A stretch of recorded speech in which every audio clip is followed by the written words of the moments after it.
Korpusi se mogu dodatno unaprijediti uz podršku za gola profile, koji stvaraju nevidljive kanale i omogućuju otvaranje vrata i ladica bez ručkica.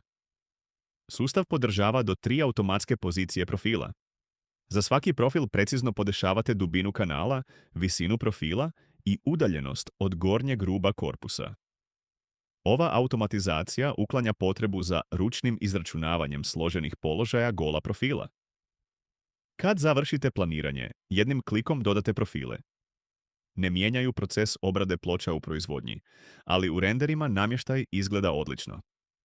Ako radite s više korpusa koji će koristiti gola profile, ne morate ih dodavati na svaki pojedinačno.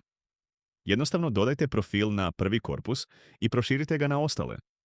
U izračunu cijene sustav automatski izračunava broj rezova i ukupnu potrebnu duljinu gola profila.